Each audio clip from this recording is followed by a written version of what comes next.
Bonjour et bonsoir en fonction de l'endroit où vous vous trouvez actuellement. Une fois de plus, nous allons pénétrer dans les sphères de la connaissance interdite.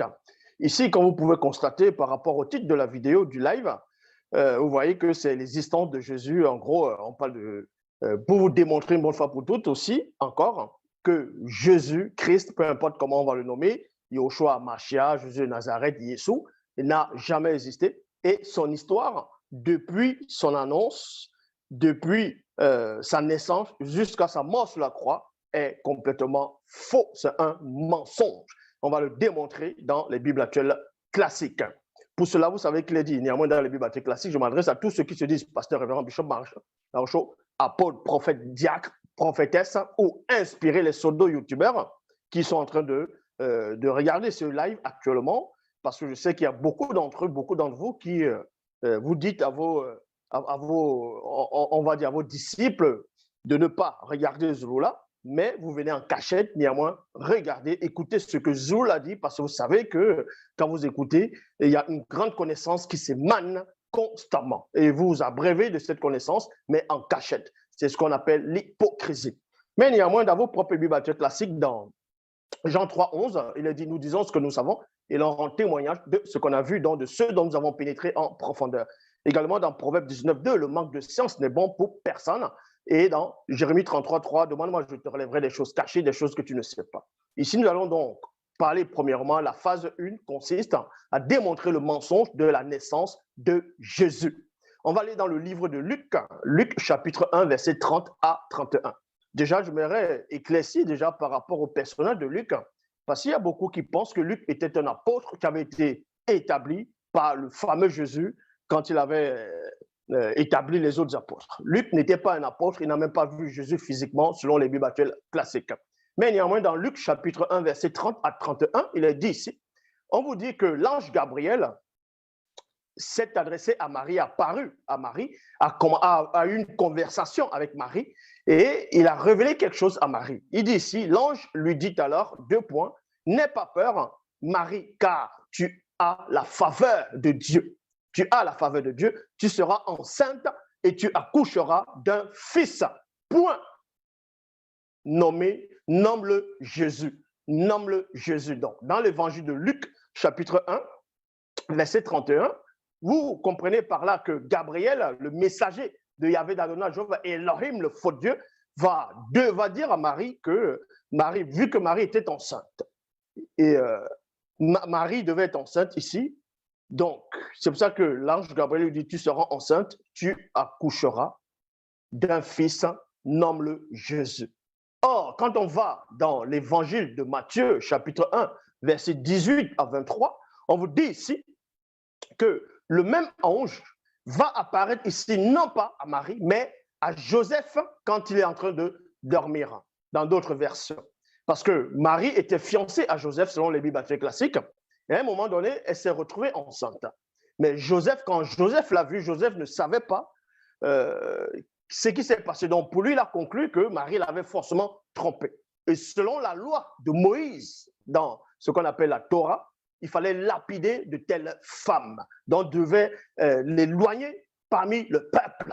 Donc, en cela, dans Matthieu chapitre 1, verset 18 à 23, il est dit, voici dans quelles circonstances Jésus-Christ est né. Point. Marie, sa mère, était fiancée à Joseph, mais avant d'habiter ensemble, virgule, elle se trouva enceinte par l'action de l'Esprit Saint. Il y a point ici. Joseph, son fiancé, était un homme droit et ne voulait pas la dénoncer publiquement. Et il y a point virgule ici. Donc, vous comprenez déjà, Joseph qui n'a pas, selon les Bibles classiques, Joseph n'a pas tenu compte de la loi de Moïse. Donc, ici, il désobéissait même à la loi de Moïse. C'est pour ça qu'il a voulu rompre secrètement. Or, selon la loi de Moïse, quand tu constates ce genre de choses, tu dois la dénoncer. Donc, Joseph ici a délibérément violé la loi de Moïse, premièrement. Il décida de la renvoyer en secret. Il y a point ici. Donc, il a décidé de lui-même. Comme il y pensait, un ange du Seigneur lui apparut dans un rêve et lui dit, Joseph, descendant de David, ne crains pas de prendre chez toi Marie, ta femme, car l'enfant qui a été conçu en elle vient de l'Esprit Saint. Il y a point ici. Là, on vous annonce la fameuse naissance de Jésus. Elle mettra au monde un fils, virgule, et tu l'appelleras Jésus. Et tu l'appelleras Jésus, car il sauvera son peuple de ses péchés. Il y a point. Beaucoup de personnes ici vont dire, vous voyez, dans la Bible actuelle classique, il est dit que le peuple d'Israël, c'est le peuple de Jésus.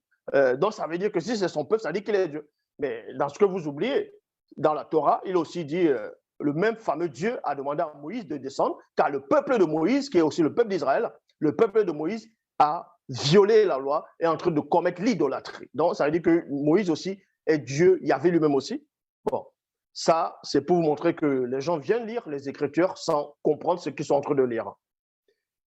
Elle mettra, comme on vous dit ici, elle mettra au monde un fils et tu l'appelleras Jésus, car il sauvera son peuple de ses péchés. Tout cela arrivera, tout cela arriva, tout cela arriva afin que s'accomplisse ce que le Seigneur avait dit par le prophète. Donc, on vous dit ici que les auteurs des Bibles actuelles classiques, donc ces racistes, vont venir faire croire aux gens que la naissance de Jésus avait été prédite, avait été prophétisée par un prophète, donc par Dieu à travers un prophète. On va donc vérifier si, dans quel livre s'est écrit la naissance de ce fameux enfant qu'on va nommer Jésus. On va voir si cet enfant, dans la prophétie de ce prophète, parlait de Jésus. Parce qu'on appelle ça le christocentrisme. Donc, je répète ici, quand l'ange Gabriel a parlé à Joseph, parce que Joseph était endormi dans le rêve ici, dans d'autres versions, c'est autre chose. L'ange Gabriel va lui dire, bon, n'aie pas peur, en gros, Marie t'a pas trompé, n'a pas commis l'adultère. Bon, l'adultère, c'est quand tu es marié. Bref, elle ne s'est pas prostituée. N'aie pas peur, l'enfant qui va naître de son ventre, d'elle, vient de Dieu, si vous voulez, vient de Dieu. Et tu vas lui donner le nom de Jésus. Et les auteurs des Bibles, ils vont rajouter, ils vont dire que cette scène, cette prédiction, ce qui s'est passé là, est arrivé afin que ça accomplisse ce que le Seigneur, Yahvé Adonai, Jéhovah, Elohim l'Éternel, avait dit par le prophète. 2 points, la Vierge sera enceinte et mettra au monde un fils, virgule, et on l'appellera Emmanuel, ce qui se traduit Dieu est avec nous. Donc vous voyez, voilà ce que maintenant il y a des chrétiens qui vont venir, vont dire oui, Dieu, que Jésus c'est Emmanuel, parce que Isaïe a prophétisé sur Jésus en tant qu'Emmanuel. Donc ils vont faire des spectacles, ils vont chanter au nom d'Emmanuel, d'autres vont même prier au nom d'Emmanuel, ils vont faire des DVD, ainsi de suite, sans savoir que Emmanuel n'a rien à voir avec Jésus. C'est tout simplement ce qu'on appelle le christocentrisme. C'est un gros mensonge, un plagiat. On va le démontrer, on va aller dans le livre d'Ésaïe, Ésaïe chapitre 7, versets 1 à 10. Je vous donne d'abord le résumé, et ensuite vous allez lire, vous allez vérifier de vous-même. Donc, dans Ésaïe chapitre 7, versets 1 à 10, c'est l'histoire d'un roi, le roi de Juda. À une époque, c'était le roi de Juda qui s'appelait Achaz, plutôt Achaz, oui, le roi de Juda. Il a eu peur de 2 rois. Donc, il a eu peur du roi de Syrie et le roi d'Israël. Le roi de Syrie et le roi d'Israël sont venus attaquer Jérusalem. Donc, quand le roi, d'autres vont dire Achaz, quand ce roi a entendu cela, a eu peur, lui et tout son royaume, lui et son peuple. Ils ont eu peur parce qu'on devait les envahir, on devait, en gros, on devait les rendre comme des esclaves. Donc, il a eu peur ici. Sans cela, où vous allez, comme je dis, vous allez vérifier dans Ésaïe chapitre 7, verset 1 à 10. Maintenant, on va aller dans Ésaïe chapitre 7, au verset 11 à 13. Quand ce roi de Juda a eu peur, il a commencé à trembler, comme son cœur tremblait comme une feuille, comme les feuilles des arbres. Vous voyez, lui et tout son peuple. Et c'est là où Yahvé Adonai, Jéhovah Elohim, a envoyé le prophète Ésaïe voir ce roi-là, dont Ésaïe n'était pas seul. Parce que Dieu lui dit d'aller voir ce roi avec son fils, c'est-à-dire le fils d'Ésaïe. Ésaïe va maintenant voir ce roi, Et Ésaïe va prophétiser de la part de l'Éternel, de la part de Yahvé, de la part de Jéhovah, de la part d'Élohim.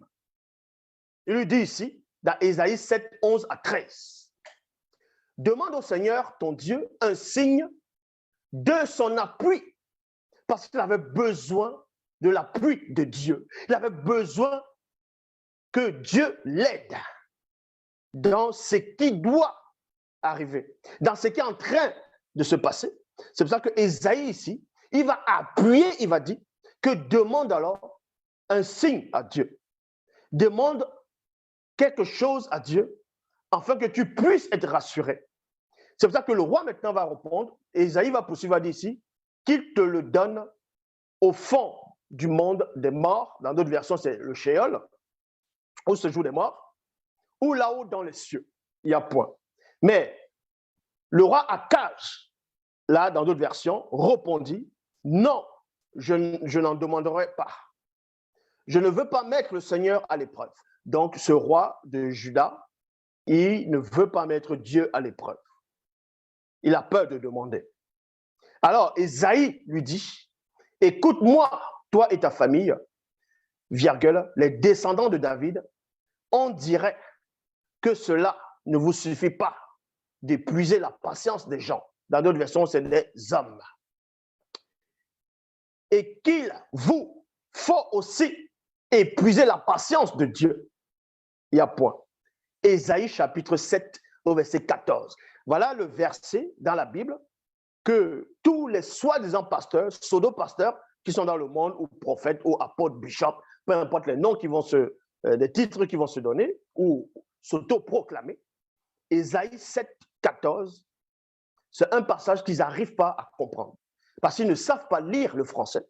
Ils ne comprennent même pas ce que ça veut dire Ésaïe 7, 14. Parce que quand ils lisent Ésaïe 7, 14, ils ont un voile. Vous voyez, ils sont voilés afin qu'ils ne puissent pas pénétrer dans la révélation. Donc, on va donc vous révéler ici que Ésaïe 7, 14, donc dans la prophétie de l'enfant qui va naître, n'a rien à voir avec le petit Jésus dans le livre de Matthieu, où les auteurs des Bibles classiques ont voulu faire comprendre aux gens que cela arrive, c'est-à-dire l'annonce de Gabriel, que cela arrive afin que la parole annoncée par Dieu, par le prophète, puisse s'accomplir. Donc, on va aller dans Ésaïe chapitre 7, verset 14. Dans la traduction Abbé Crampon, il est dit, c'est pourquoi le Seigneur lui-même. Donc, pourquoi Ésaïe a dit cela? Ésaïe n'était pas seul quand il était en train de prophétiser. Donc, premièrement, il était accompagné de son fils, il allait voir le roi de Juda. Et quand il demande au roi de Juda de demander quelque chose, l'appui de Dieu, un signe à Dieu, le roi ne veut pas. Donc, Ésaïe maintenant va prendre sur lui, il va dire donc, voici maintenant ce qui va t'arriver. C'est-à-dire, voici ce qui va arriver. Moi, c'est-à-dire, Dieu va lui donner un signe. Vu que tu ne veux pas de signe, vu que tu ne veux pas me demander un signe, moi, je vais te donner un signe par rapport à ton affaire, par rapport à ton ressentiment, par rapport à ce que par rapport à ce que tu ressens actuellement. Non pas dans un futur que le signe que Dieu va donner ne s'adresse pas à une génération future, c'est-à-dire on va dire des centaines d'années devant, dans le futur. Non, ça s'adresse uniquement au moment où le roi a ressenti la peur, l'angoisse d'être envahi par ces deux rois. C'était au temps du prophète Ésaïe. C'est pourquoi le Seigneur lui-même vous donnera un signe, 2 points. Donnera un signe à qui? Va pas donner le signe au temps de ce qu'on va appeler le Nouveau Testament, d'un enfant qui va venir sauver l'humanité. Non. Va donner le signe à qui? Au roi qui est là, qui est en face Ésaïe. C'est pour ça qu'il dit ici, c'est pourquoi le Seigneur lui-même vous donnera un signe. Voici que la Vierge a conçu. Ça, c'est dans la traduction Abbé Crampon. Écoutez attentivement. C'est pour ça que la Vierge a conçu, a conçu, a conçu. Dans d'autres versions, c'est la Vierge deviendra enceinte, elle enfantera un fils. Bon, ici dans la version, traduction Abbé Crampon, vous comprenez par là qu'il est dit, voici que la Vierge a conçu, virgule, et elle enfante un fils. Et on lui donne le nom d'Emmanuel. Bible du rabbinat français Zadoken, quand il est dit ici, ah, certes, le Seigneur vous donne lui-même un signe. Voici, virgule, la jeune femme est devenue enceinte. Voici, la jeune femme est devenue, c'est quoi? Est devenue, ce n'est pas dans le futur. Les versions que je suis en train de donner ici, là, vous allez comprendre. Elle va mettre au monde un fils qu'elle appellera Emmanuel.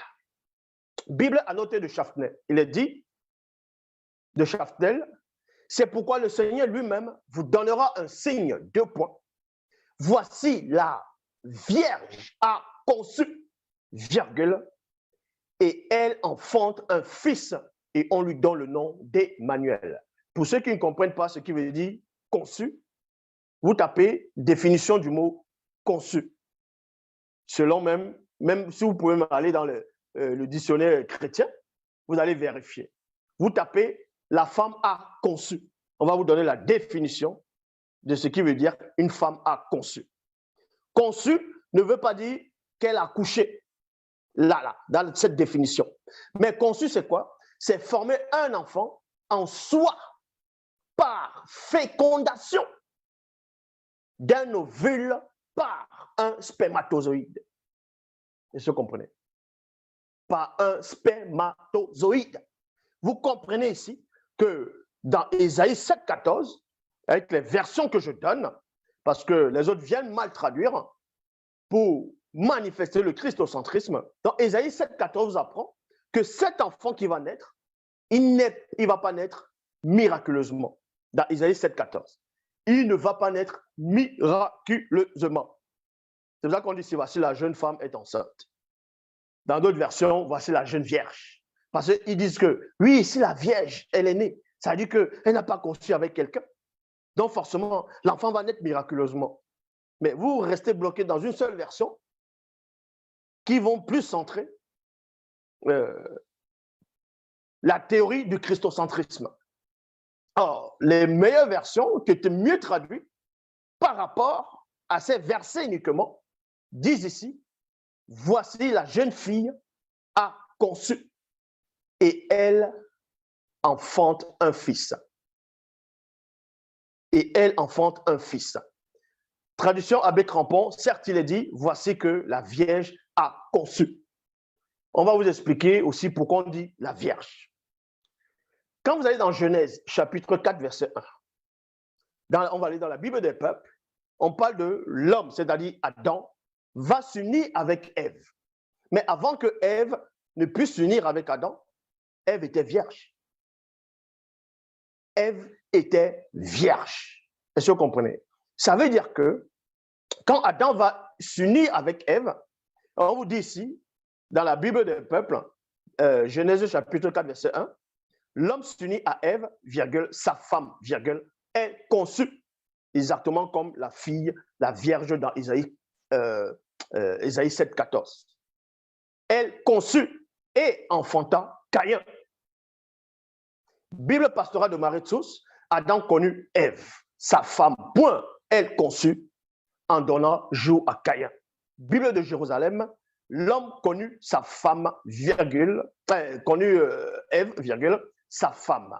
Elle connut, c'est-à-dire elle conçut et enfanta Caïn. Quand Adam va vers Ève, Ève, elle est vierge. Et quand les animaux vont voir que l'enfant est sorti déjà, ils vont dire, ben, si vous étiez là, vous allez dire, mais voici Ève qui est vierge, voilà la vierge qui a accouché un enfant. Si vous n'avez pas vu Adam, vous direz, voilà la vierge qui a accouché un enfant. Il n'y a rien de miraculeux ici, là, par rapport à Ésaïe 7, 14. On va vous montrer pourquoi, avec les versets à l'appui. Mais néanmoins, dans la tradition avec Crampon, Adam connut sa femme, elle conçut et enfanta Caïn. Maintenant, certains vont me dire, mais Adam a connu sa femme. Que connu, ça ne veut pas dire qu'il a eu des rapports sexuels avec sa femme. Il y a un tétard qui avait écrit comme ça une fois en disant, ouais, mais c'est écrit nulle part dans les Bibles que Adam a eu des relations sexuelles avec Ève. Ah! Genèse chapitre 4, verset 1, dans la traduction du Monde Nouveau, il est dit ici, Adam eut des relations sexuelles avec Ève, virgule, sa femme, virgule, et elle fut enceinte à la naissance de Caïn. Ésaïe 7,14 vous dit, admettons même que l'explication que je viens de donner, que ça ne tient pas. Admettons un seul instant, on vous donne un peu ça cadeau. Et on va un peu aller dans votre propre logique, ou la logique qui veut que Ésaïe a prophétisé sur un enfant qui va naître miraculeusement. Admettons un seul instant. Admettons que ce soit vrai. Ça ne prouve en rien que cet enfant qui va naître, c'était Jésus. Pourquoi? On va dans Ésaïe 7,15. Il est dit, il mangera. Il, c'est qui? C'est l'enfant qui va naître de cette jeune fille. Dans d'autres versions, la jeune vierge. Il mangera du beurre et du miel. Il y a virgule ici. Qui va manger du beurre et du miel? Cet enfant. En quelle époque? À l'époque du roi qui avait peur qu'on puisse l'envahir. Et non à l'époque d'une certaine femme qui s'appelle Marie, mère de Jésus. Vous allez comprendre. Ésaïe chapitre 7 au verset 15. Il mangera du beurre et du miel, virgule, jusqu'à ce qu'il sache repousser ce qui est mauvais et choisir ce qui est bon. Ésaïe chapitre 7 au verset 16. Avant même que le petit garçon c'est qui? C'est celui dont Ésaïe a prophétisé dans Ésaïe 7, 14. Dans le verset 16, il est dit, avant même que le petit garçon soit en âge de faire cette différence, virgule, le territoire dont les deux rois te font si peur sera abandonné par ses habitants. Ça veut dire quoi ici? En bon français, ça veut dire quoi? Vous n'avez pas besoin d'avoir le Saint-Esprit pour comprendre Ésaïe 7, 16.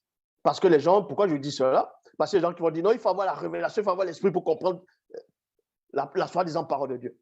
Ésaïe chapitre 7 au verset 16 est clair. Dit ceci. Je vais traduire cela en bon français. En français simple. Avant même que le petit garçon soit en âge de faire cette différence, dans la différence de quoi? Quelle différence? De repousser le mal et de choisir le bien. C'est-à-dire que l'enfant est encore, c'est un nourrisson, c'est même pas un adulte, il n'a pas encore l'âge de la raison. Ici, là, dans Ésaïe 7, 16, c'est ce qu'on a dit, que cet enfant que Ésaïe a prophétisé va naître, mais avant que cet enfant ne sache ait l'âge de la raison pour pouvoir user pleinement de son libre arbitre, donc de repousser le mal, de choisir le bien, avant même qu'il arrive à cette conscience, d'être conscient que voici le mal, voici le bien, on vous dit qu'il y a quelque chose qui va se produire. Et la chose qui va se produire, l'enfant est encore un nourrisson. L'enfant sera encore un nourrisson. Écoutez attentivement. À quelle époque ça va se réaliser? Le territoire dont les deux rois te font si peur. Donc l'enfant va naître au moment où les deux rois la font peur au roi de Juda. Voilà ce que Ésaïe 7, 16 dit ici. Le territoire dont les deux rois te font si peur sera abandonné par ses habitants. Point. Bible des peuples. Car avant que l'enfant ne sache rejeter le mal et choisir le bien, le pays dont tu redoutes les deux rois sera dévasté. Bible parole de vie. Maintenant, virgule, tu as peur des rois de Syrie et d'Israël. Point. Pourtant, virgule, avant que cet enfant soit capable de rejeter le mal et de choisir le bien, virgule, les habitants de ces deux royaumes auront abandonné le pays. Voilà. Vous n'avez pas besoin d'avoir Bac plus 5 pour comprendre Ésaïe chapitre 7 au verset 16. Ça ne parle pas de Jésus ici. Ça parle d'un petit enfant qui va naître et cet enfant sera un signe pour le roi de Juda qui a peur d'être envahi par le roi de Syrie et le roi d'Israël. Mais, sauf que dans le signe qu'on va lui donner, on va lui donner une précision avant que l'enfant ne sache rejeter le mal et choisir le bien, tes problèmes à toi, le roi de Juda, ton problème va se régler. Ton problème sera réglé. Dans Ésaïe 7, 14, ne parle pas de Jésus. Vous voyez? C'est ce qu'on appelle le christocentrisme. C'est ce qu'on appelle le christocentrisme. Donc vous êtes tous dans le faux. Le fait qu'on va introduire cela dans le livre de Matthieu pour faire croire qu'on parlait de Jésus, mais vous acceptez des torchons, ces genres de mensonges. Maintenant, on va aller dans le deuxième gros mensonge, le mensonge de Jésus dans l'histoire. Le mensonge de Jésus dans l'histoire. Dans Matthieu chapitre 2, verset 1. Dans Matthieu 2, 1, par rapport à la prophétie que Isaïe avait prophétisée, on voit ça dans le livre des rois. Parce que Isaïe, on parle d'Isaïe dans le livre des rois, au temps de le roi Ézéchias. Et aussi Rephtin, Ramaliel, et ainsi de suite. On parle de cette histoire-là. Donc, Isaïe, c'était un contemporain du roi Ézéchias et de tout ce qu'il est en train de dire. Matthieu chapitre 2, verset 1, il est dit, Jésus était né à Bethléem, en Judée, au temps du roi Hérode le Grand. Écoutez attentivement, je vais relire. Matthieu chapitre 2, verset 1, il est dit, Jésus était né en Bethléem, en Judée, virgule, au temps du roi Hérode le Grand. Il y a point. Or, voici que des mages venus d'Orient arrivèrent à Jérusalem. Bible parole de vie, Jésus naît à Bethléem, en Judée, au moment où Hérode le Grand est roi. Alors, des anges viennent, c'est-à-dire des sages viennent à l'est et arrivent à Jérusalem. On va aller donc dans la biographie de ce fameux Hérode, Hérode le Grand. On va aller dans sa biographie. Vous pouvez vérifier, hein, c'est gratuit. Vous tapez Hérode le Grand, on va vous donner sa biographie. Hérode le Grand, fils d'Antipater, est né à Ascalon en 73 avant JC, c'est-à-dire avant Jésus-Christ. Est mort à Jéricho en 4 avant Jésus-Christ, avant JC. Comment se fait-il que dans les historiens ont démontré, ont prouvé que le roi Hérode, c'est-à-dire Hérode le Grand, parce que dans les Bibles classiques, il y a beaucoup d'Hérodes. Mais j'ai déjà démontré ces plusieurs Hérodes-là, d'où ces Hérodes-là venaient. Mais néanmoins, ce qui nous intéresse, c'est Hérode le Grand. Puisque dans Matthieu, chapitre 2, verset 1, fait croire que le fameux Jésus est né à la période où Hérode le Grand était roi. Tandis que dans l'histoire, la biographie d'Hérode le Grand vous apprend qu'il est né avant la naissance de Jésus, il est mort avant la naissance de Jésus. Voilà une grosse contradiction, un gros mensonge sur la naissance de Jésus dans l'histoire. Parce qu'aucun livre d'histoire ne parle de la naissance de Jésus, ne parle de Jésus. À part dans des torchons qu'on appelle la Bible, les Bibles actuelles classiques. Voilà, pour certains chrétiens, la Bible, c'est l'histoire, hein, c'est un livre d'histoire, c'est l'histoire, mais inventée, quoi. C'est la parole de Dieu. Hérode est né, est mort. Hérode le Grand est né, est mort avant la naissance de Jésus. Donc, c'est de quel Jésus on fait allusion dans Matthieu chapitre 2, verset 1. Vous voyez? Ça, c'est du n'importe quoi. Maintenant, on va aller dans la christocentrisme, c'est-à-dire le christocentrisme pur. C'est un verset que je l'ai donné plusieurs fois. Matthieu chapitre 2, verset 14 à 15. Il est dit, Joseph se leva donc et partit de nuit, amena l'enfant et sa mère pour se réfugier en Égypte. Il resta là-bas jusqu'à la mort d'Hérode le Grand. Alors que dans la biographie, dans l'histoire, les historiens ont démontré que Hérode est mort, Hérode le Grand est mort. On ne parle pas du fils d'Hérode. On ne parle pas du petit-fils d'Hérode aussi. Mais Hérode le Grand est mort. Jésus n'était pas encore né. Or, Matthieu chapitre 2, verset 15 dit, « Il resta là-bas jusqu'à la mort d'Hérode le Grand. » Ainsi se réalise ce que le prophète a dit de la part du Seigneur, « J'ai appelé mon fils à sortir d'Égypte. » Donc, vous voyez, ils vont prendre un personnage dans l'histoire, ils vont l'introduire dans les canons, dans les torchons, et ils vont essayer de mettre Jésus pour dire, vous voyez, il a quand même existé. Parce que c'était des gens qui avaient le cerveau du Moyen-Âge.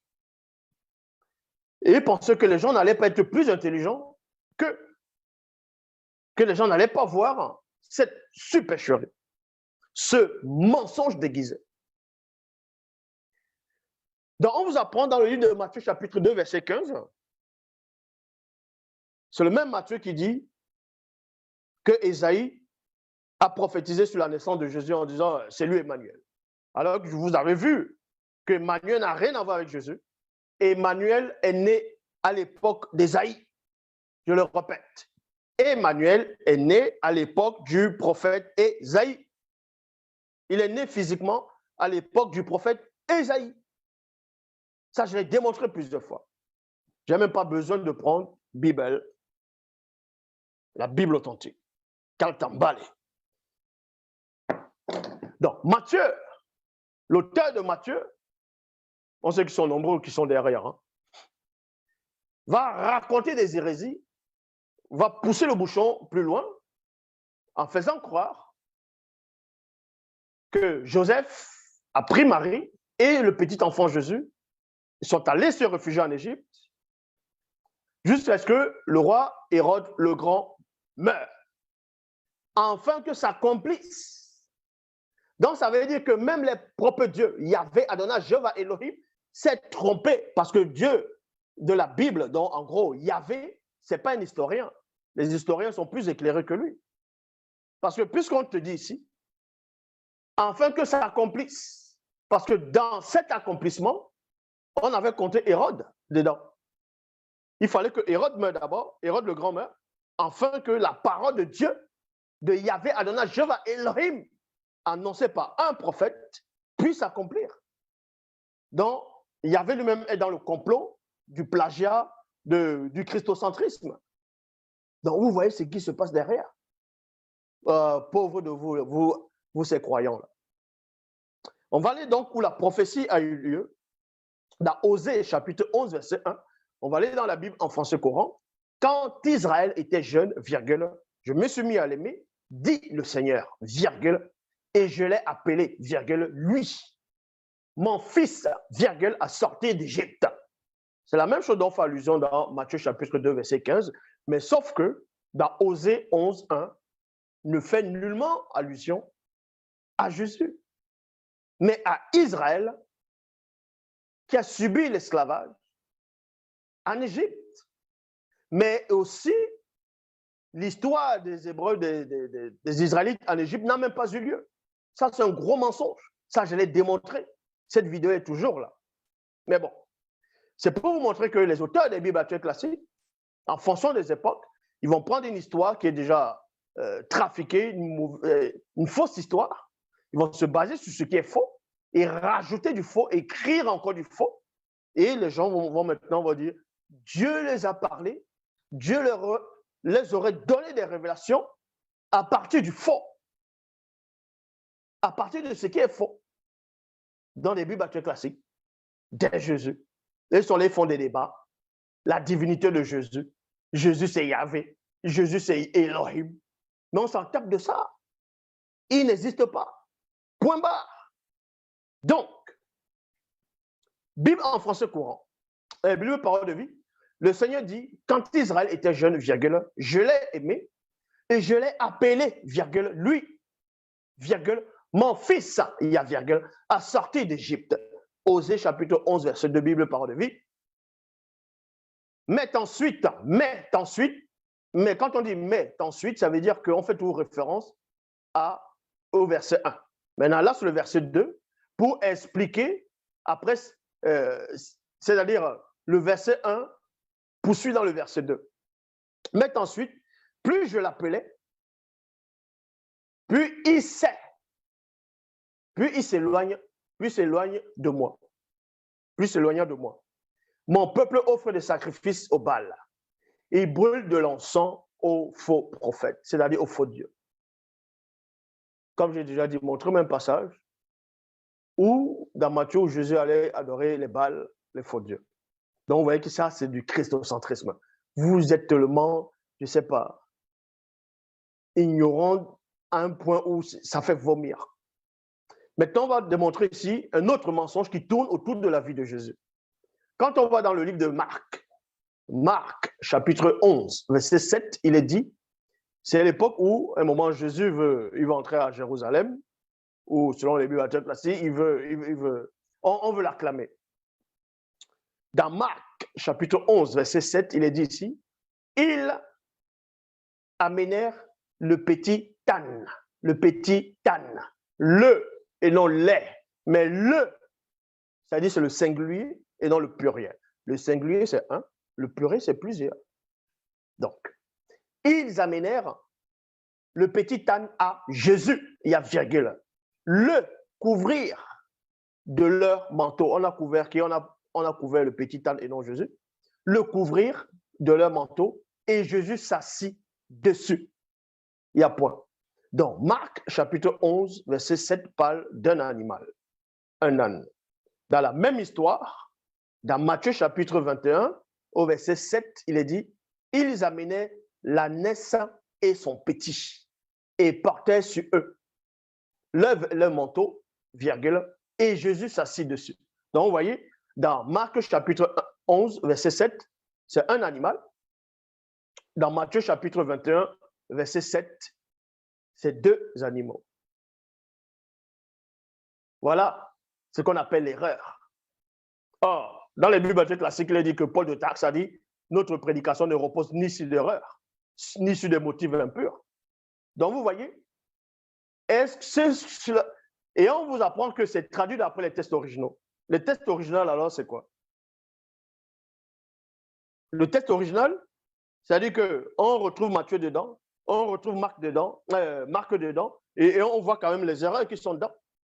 Donc, vous voyez que vous êtes complètement envoûté par un puissant démon religieux de haut rang, connu sous le nom de Michele, alias Yehoshua Amashia. Et ce n'est pas fini. Dans Matthieu, on va aller dans Matthieu chapitre 27, au verset 45 à 46. Il est dit, à partir de la 6e heure, écoutez attentivement, dans Matthieu chapitre 27, verset 45 à 46, vous dit que Jésus était déjà sur la croix. Et quand il était sur la croix, voici ce qui se passe. À partir de la 6e heure, entre parenthèses, c'est-à-dire 2 points midi, l'obscurité se fit sur toute la terre jusqu'à la 9e heure. Dans d'autres versions, ce n'est pas sur toute la terre, sur tout le pays. Mais bon. Or, non, on était à la 9e heure du jour lorsque Jésus s'écria d'une voix forte. Eli lama sabachthani, ce qui veut dire, mon Dieu, pourquoi m'as-tu abandonné? On va aller dans Luc chapitre 23 au verset 44. Il est dit ici, c'était déjà environ la 6e heure, c'est-à-dire midi, exactement comme Matthieu. L'obscurité se fit sur toute la terre jusqu'à la 9e heure. Le soleil s'obscurcit et le voile du temple se déchira par le milieu.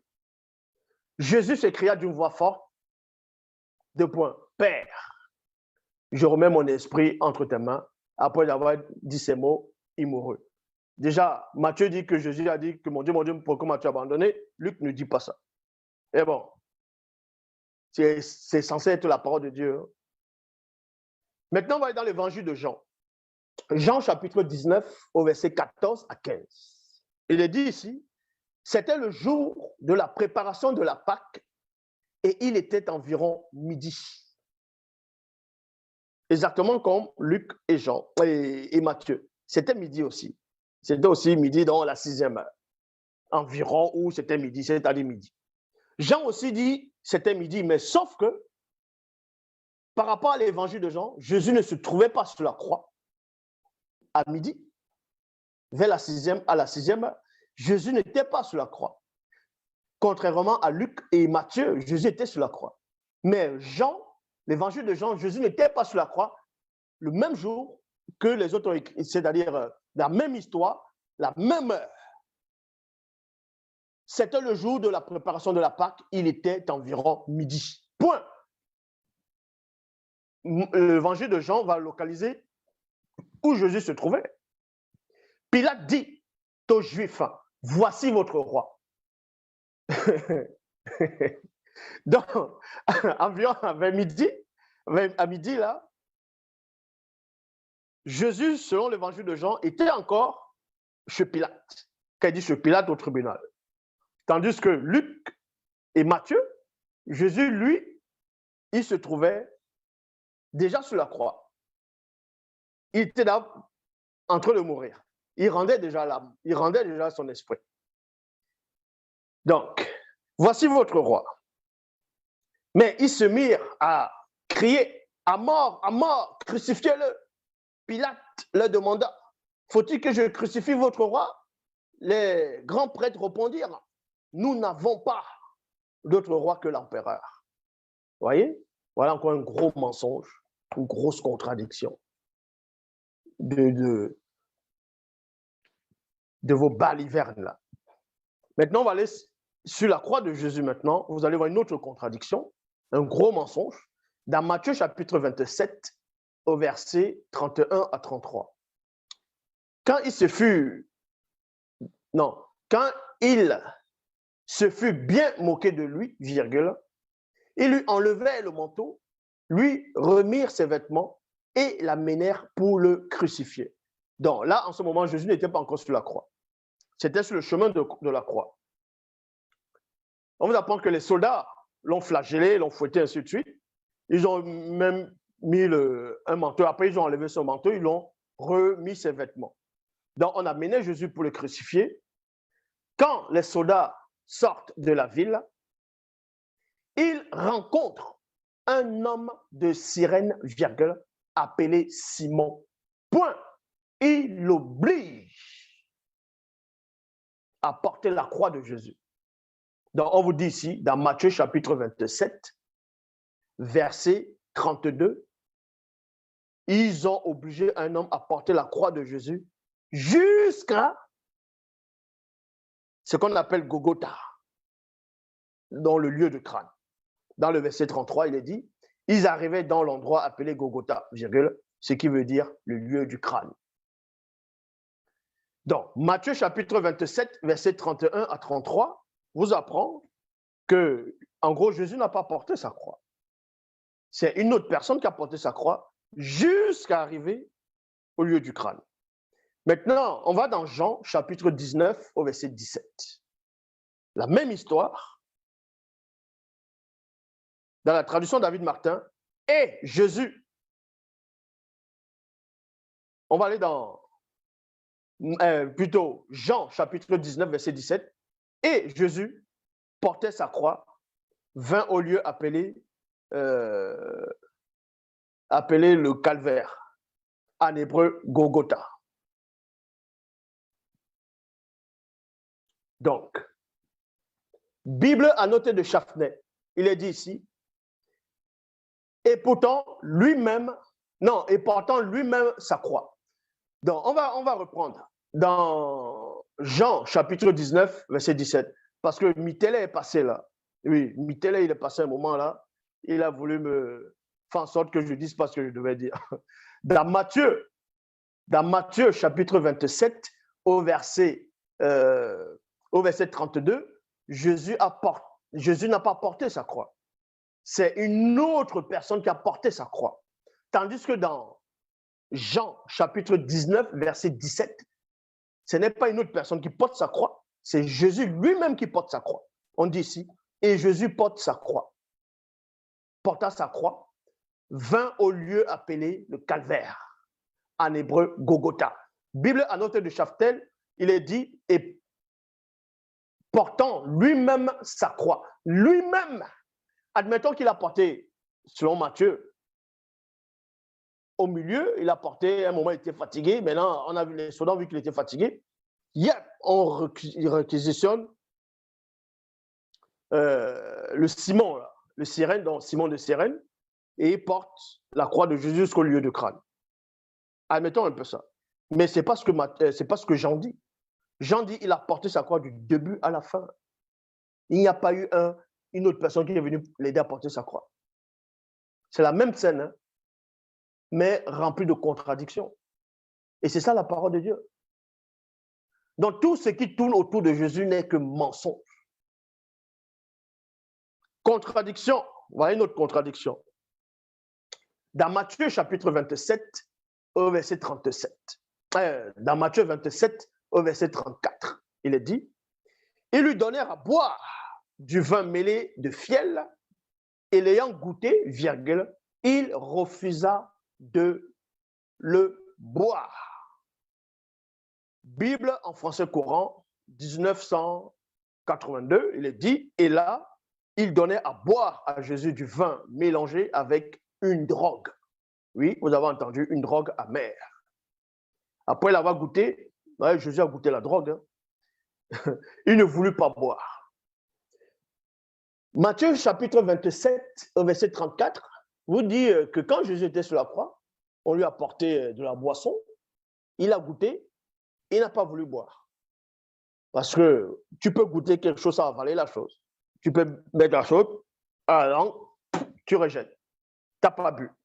Selon Matthieu, il a goûté, mais il n'a pas bu. Il a refusé de boire. La même scène dans le livre de Jean, chapitre 19, au verset 29 à 30. Il y avait là un récipient plein de boissons vinaigrées. On fixa donc une éponge remplie de ce vinaigre à une branche d'hysope, virgule, et on l'approcha de sa bouche. Quand Jésus eut pris le vinaigre, virgule, il dit, on n'a pas dit ici qu'il a goûté. Dans Jean 19, 30, Jésus a bu la boisson qu'on lui a donnée, contrairement à Matthieu. Il dit, tout est accompli. Il baissa la tête et rendit l'esprit. Matthieu chapitre 27, au verset 44, il est dit, avant que Jésus ne meure, et les brigands qui avaient été crucifiés avec lui l'insultèrent de la même manière. C'est-à-dire qu'on vous dit que Jésus, on l'a crucifié, il y avait des brigands qui étaient là. Dans d'autres versions, ce sont des bandits. Et les deux bandits, pas un, dans Matthieu 27, au verset 44, les deux brigands ont insulté Jésus. Marc 15, 32, ceux qui avaient été crucifiés avec Jésus l'insultèrent aussi. Marc 15, 32, les deux brigands ont insulté Jésus.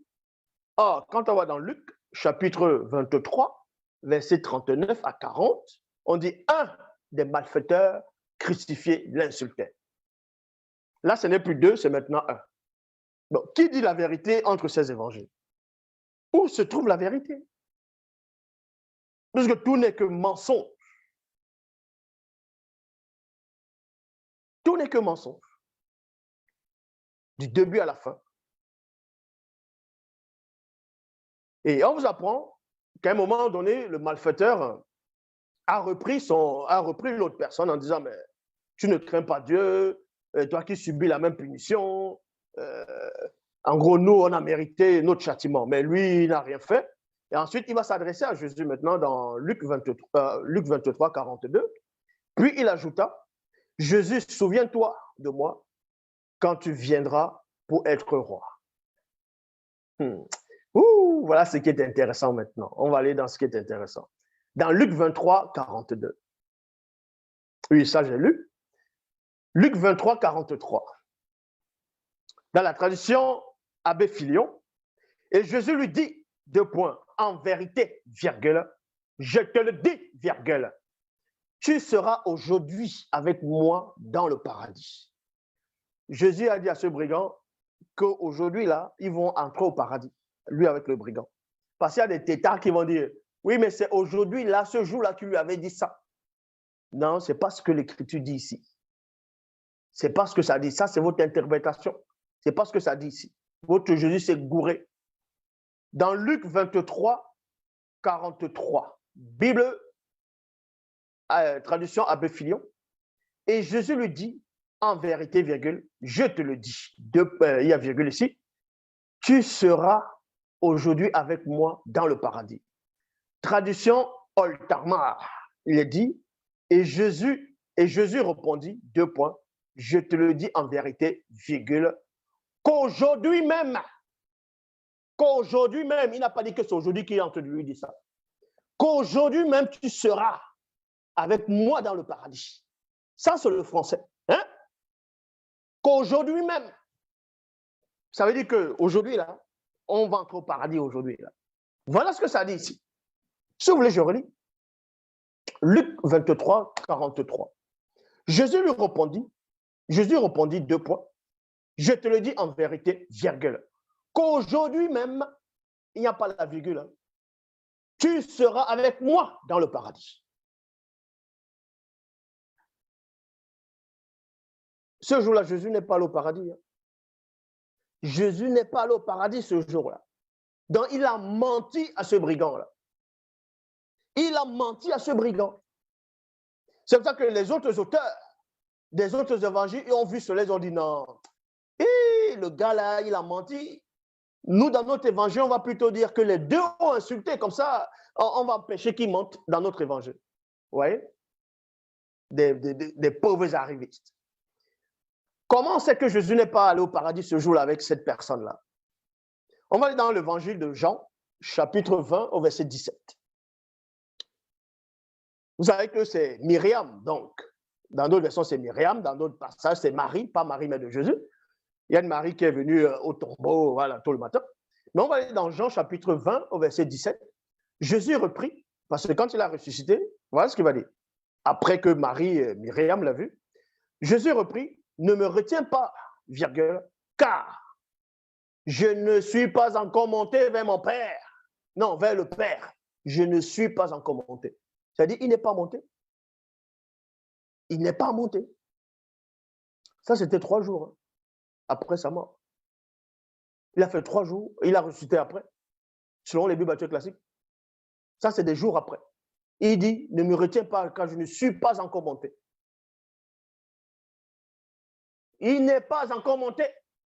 Donc, la promesse qu'il a faite à ce brigand-là, le brigand attendait toujours. Hein. Il n'est pas allé au paradis. Hein. Ah oui. Mais va vers mes frères et dis-leur, je monte vers mon Père, qui est votre Père, vers mon Dieu, qui est votre Dieu. Ouh. Matthieu chapitre 16, au verset 21.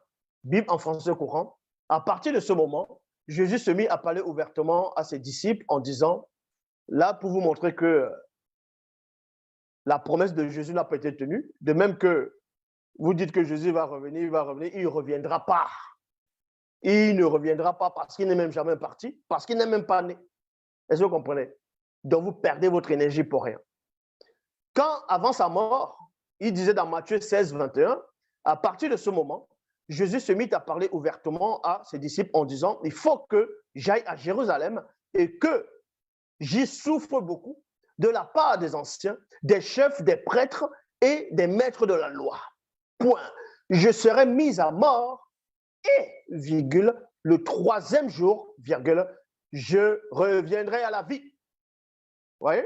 Avant sa mort, il dit, il va mourir et le 3e jour, il va revenir à la vie. Mais quand il est mort, il n'est pas allé au paradis. Il n'est pas allé au ciel. Il n'est pas allé dans le royaume, dans le fameux royaume qui n'existe pas, où on fume les mangas, la drogue, tout ça, là, des chrétiens. Vous voyez?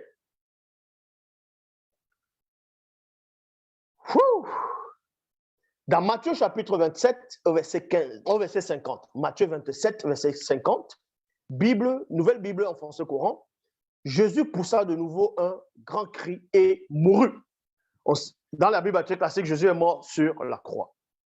Traduction Claude Tresmata. Il est dit ici, Tresmontant plutôt.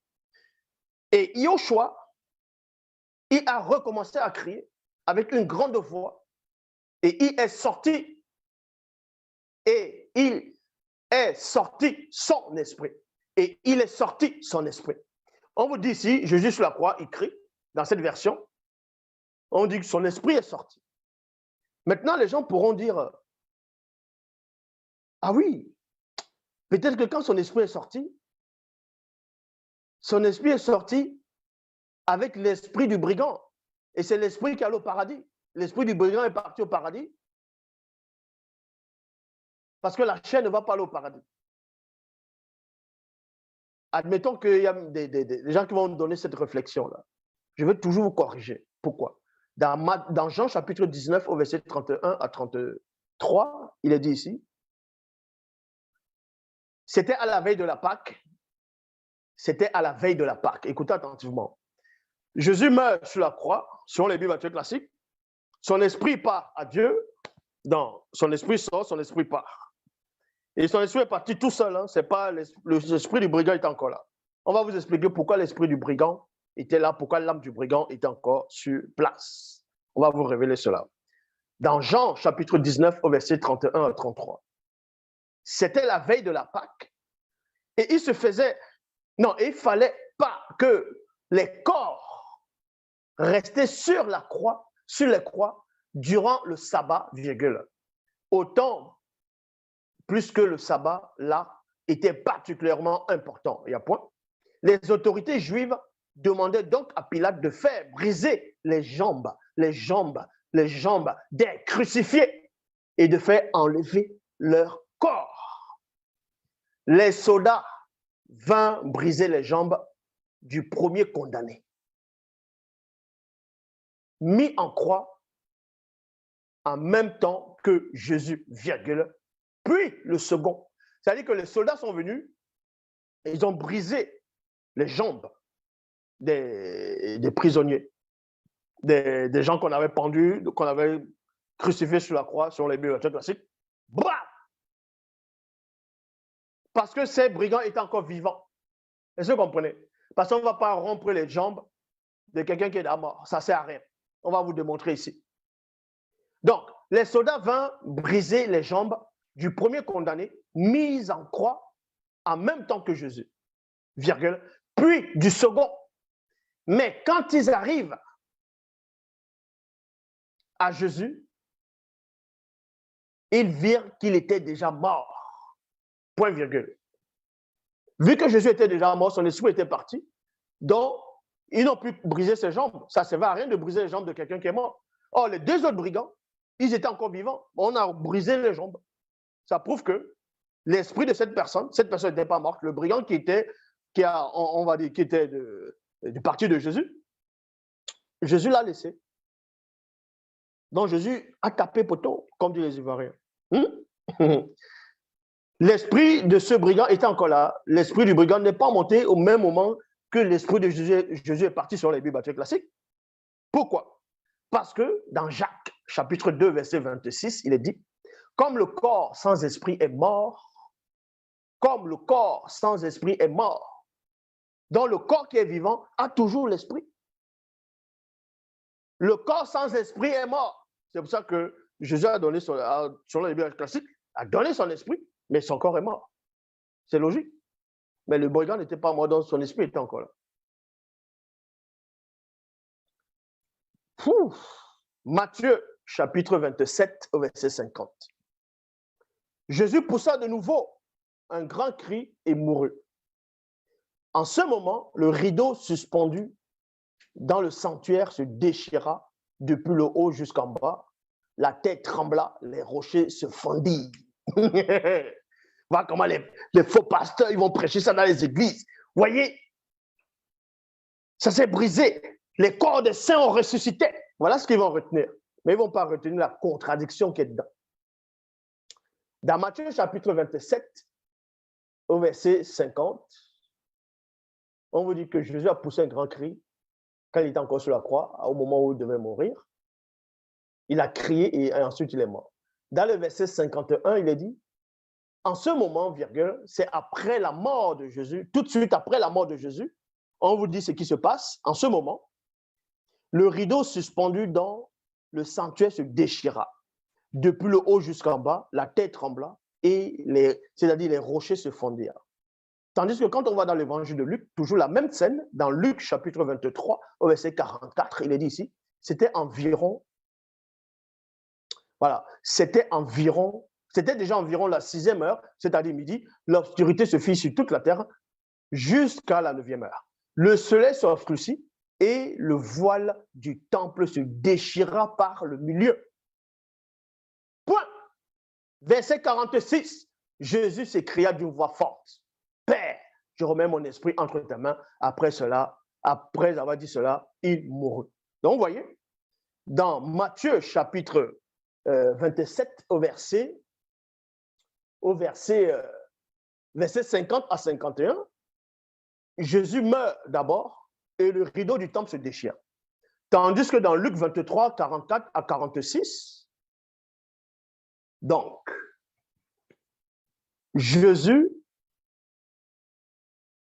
le rideau du temple se déchire d'abord et Jésus meurt après. Donc, vous voyez la contradiction. Et c'est ça qu'on va dire que c'est la sainte parole de Dieu, remplie que de contradictions, de mensonges, des hérésies. Ce sont des torchons. Vous pouvez raconter ce que vous voulez. Ce sont des gens du Moyen-Âge qui sont venus écrire. Ils ont pris des histoires par-ci, par-là, ils ont copié, ils ont commencé à mélanger, rajouter, fait de n'importe quoi. Tout ça parce qu'ils voulaient modifier ça. Bible, la seule version authentique. Pas d'erreur, pas de contradiction, pas de mensonge. Est-ce que vous comprenez? On vous révèle la véritable histoire de l'humanité. Quelques noms des anges qui se sont accouplés avec les femmes noires sur la terre. Comment les démons sont arrivés. On vous révèle ce qui s'est réellement produit lors de la création, tout en détail.